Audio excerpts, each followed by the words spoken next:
Assalamualaikum dostlar. Kanalımız azaları.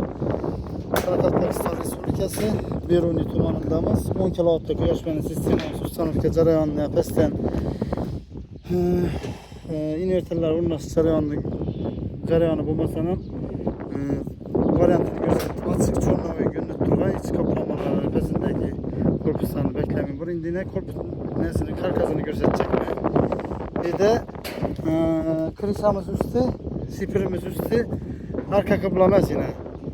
İban taraf gün batar, bir taraf gün çıkar yine doğru durgan. Çünkü efekt beriş, güçünün efektini götürüş maksadında güneş panellerimizi bir taraf emez, bir de bir tarafa karat durgan taraf ortadaki kıbla karat tuttu, kişi sebeple.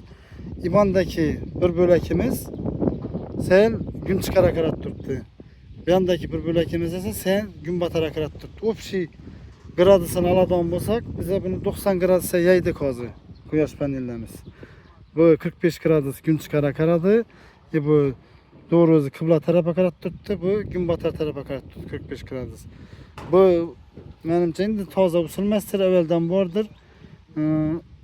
Panelleri yayıştı gradusunu güneş aylanış tızımı boylap. Bunu indi fikirleşip bizleri yetekçi mutaxassisimiz Muzaffer bilan o'ylanish ko'rdik, yine oturttu. Yetekçi mutaxassisimiz Muzaffer bilan o'ylanishib shuni aytib ko'rganimiz avvalgi yerda yaxshiroq effekt berdi. Shuning uchun arka qibla bo'lmagan, gün batar gün chiqar bo'lgan uylarimiz shundan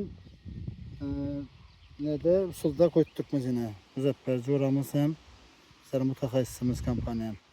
Muzaffer nistis bir yaxshi effekt berama bu. Xudo xolasa zo'r effekt beradi. Evvelkinden. Kitobimizga göre zo'r. Evvelkinden yaxshi effekt berishi kerak. Yorug'lik zaya bu muydu? Bir yandan gel vakti, bir yandan gel Har vakti. tarafdan tushadimi endi quyosh. Komfort oldu, komfort. Bular toza şehitler, toza emasindi. Heptalik oldu da Atabek, bir yandan Muhammed Çoyni. Acayip bir set tuttu bollar yüreğinde vurdu bu.